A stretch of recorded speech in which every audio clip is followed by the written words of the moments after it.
Hello, I'm Mark Batshaw.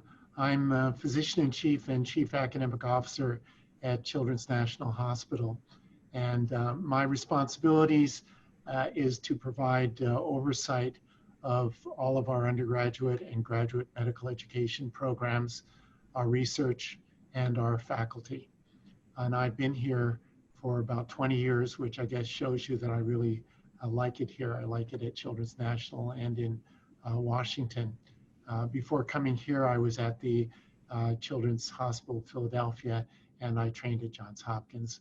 I'm a developmental pediatrician, and I still see patients with developmental disabilities, and I do research in rare inborn errors of metabolism, urea cycle disorders, both doing gene therapy research in animal models and also clinical trials. My name is Stephen Teach, and I'm chair of the Department of Pediatrics at Children's National Hospital. And it's my pleasure to welcome you to your day of virtual interviewing with us. We really wish you were here, but we'll try to make the most of it. Well, in fact, why don't you try to teleport yourself to Washington, D.C., your nation's capital, and imagine yourself here at Children's National for the day. I trained as a pediatrician and as a pediatric emergency medicine doctor. I followed my wife here actually to a job at Children's National in 1997, and I've been here now for 23 years. And Children's National has allowed me to grow through that period, both as a clinician and an academician. And I largely define myself now as a patient-centered clinical and translational investigator, broadly focused on the issue of why inner city children are so sensitive to their environment from the perspective of airway disease. I'm Daveesh Agrawal, the Vice Chair of the Department of Pediatrics for Medical Education here at Children's National Medical Center. Clinically, I'm a pediatric emergency medicine physician. I've been here 17 years at Children's National. And for the past 13 years, I actually ran the residency program for pediatrics at Children's National. So I'm the recovering residency program director, where I had the opportunity of training 500 pediatricians now.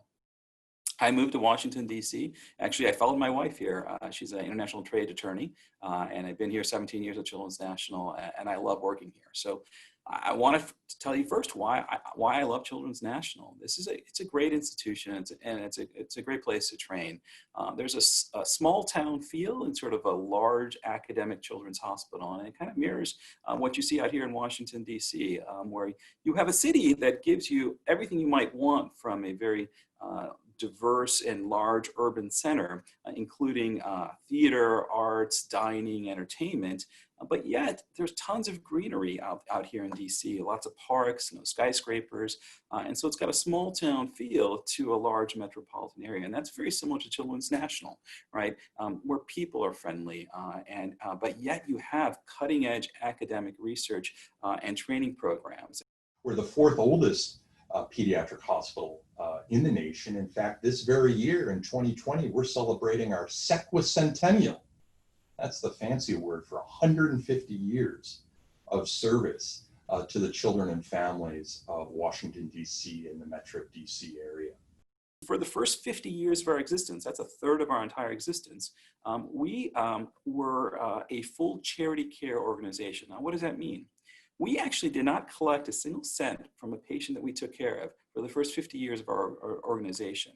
Why did we do that? Well, our goal then, which is still a huge part of our mission today, was to provide care to all of the children in the District of Columbia, regardless of whether they could pay or not, or had the ability to pay or not. We existed fully on philanthropy. And that's very important, right? Because we see ourselves, and the community sees ourselves as the community hospital for the children of the District of Columbia and the local region. While at the same time, we are this powerhouse academic medical center, a top 10 children's hospital that you have probably seen in the U.S. and World Report. And so now, what does that mean for your training? Well, that means that you are going to see the full spectrum of pediatric care here at Children's National, right? From the garden variety, bread and butter pediatrics, bronchiolitis presenting in severe respiratory failure, admitted to our ICU.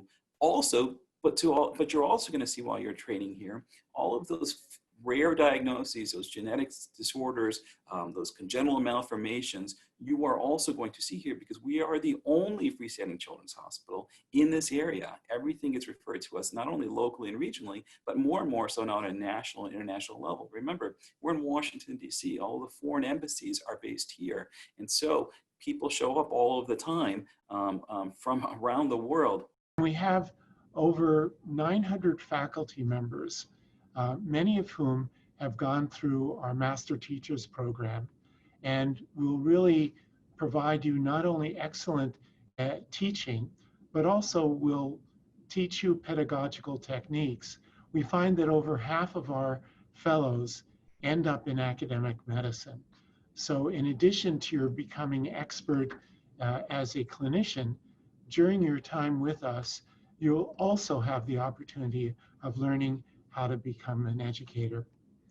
I'm really super excited that you're interested in pursuing graduate medical education here at Children's National, because I know we do things differently here, and frankly, I think we do things better here at Children's National. Our goal is to train holistically, and is to approach each trainee with that individualized attention, keeping at the forefront your wellness while you're here, while providing that rigorous training experience you deserve. The highest achievements, and I think the greatest rewards of our careers in academic medicine are the people we train. And we are really fortunate here at Children's National to have such fabulous, passionate and talented physicians in our graduate medical education programs. We're really excited to have you here. And I want to make one important point about, as chair, how I view fellowship training at Children's National.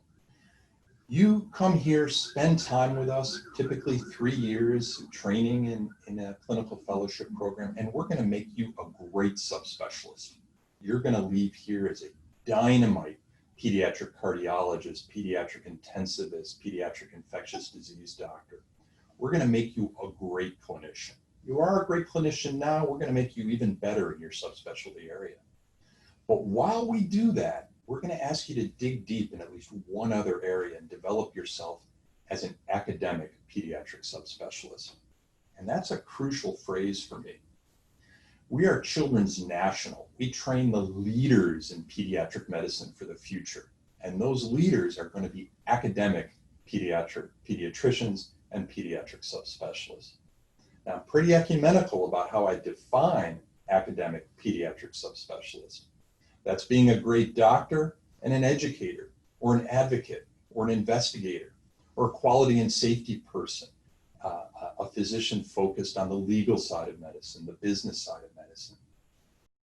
I was reflecting back on my own experience as a fellow. I come from Canada. I was born there.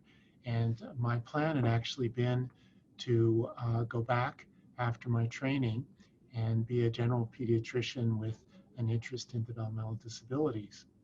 But when I was a fellow, I encountered a 13-year-old girl who had recurrent episodes of vomiting, lethargy, and coma, and was thought to have a congenital malformation leading to multiple strokes. But in taking a history, I thought that she might actually have a metabolic disorder.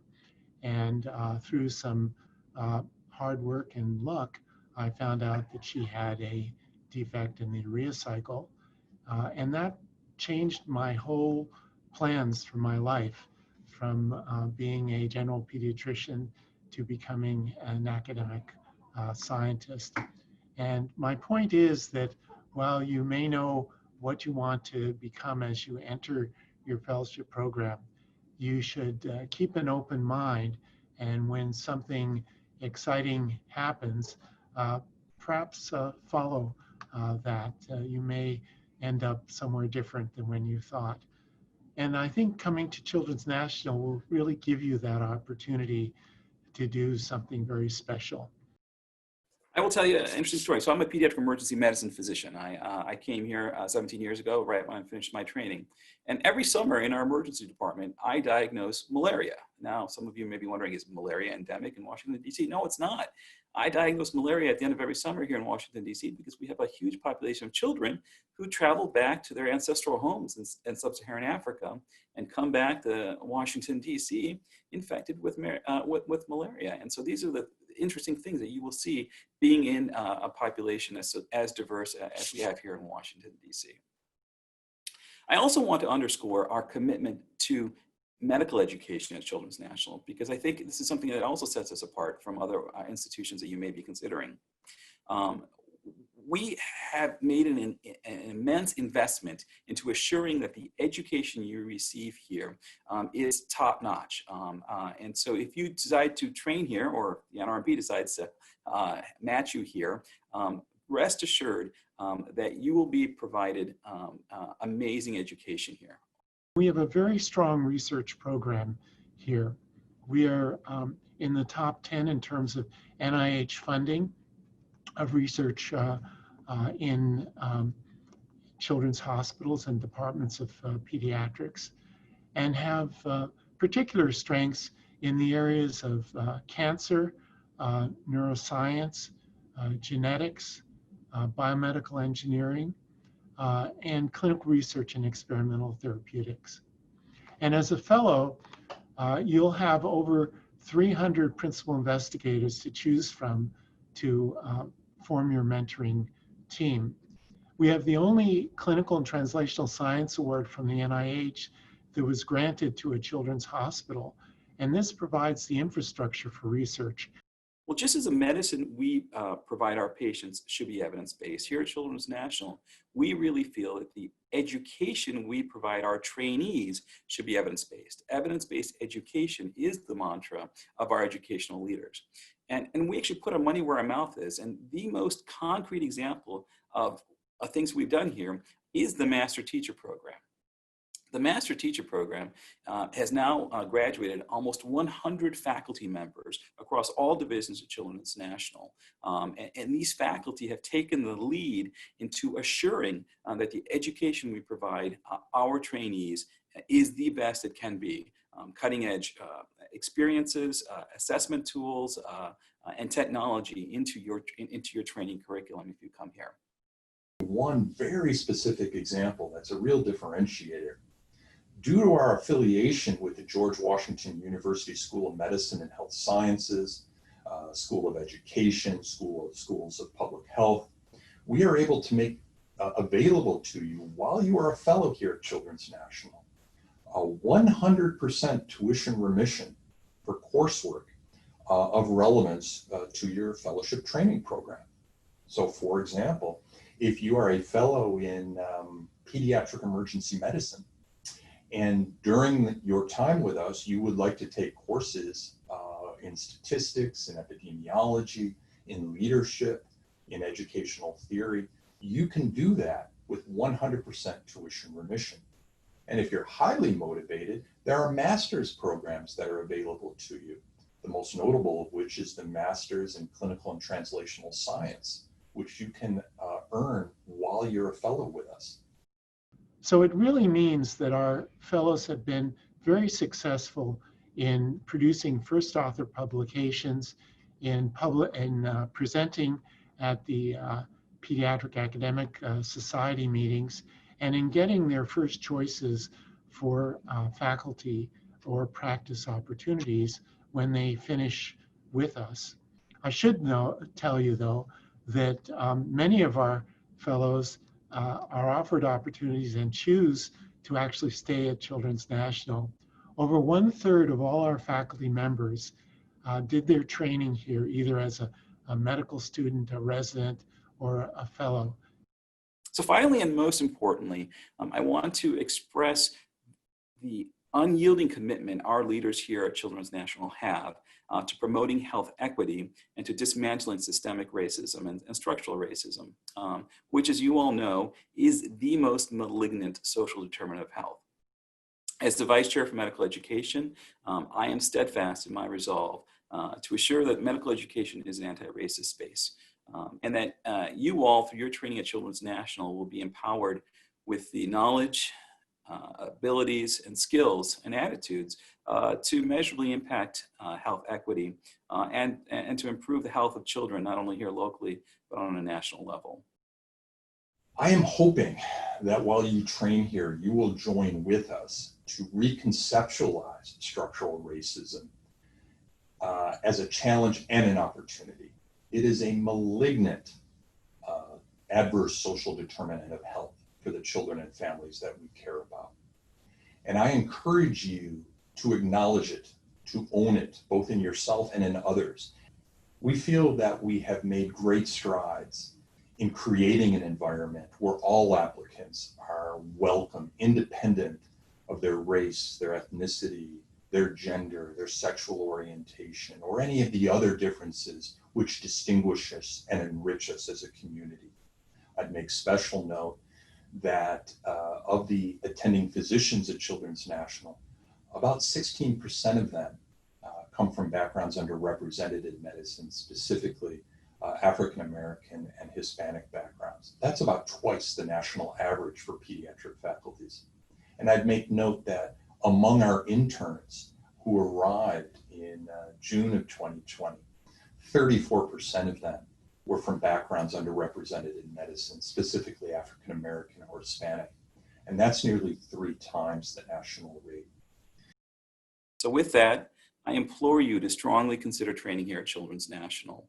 Hopefully some of what I've said have resonated with you, and I wish you all the best.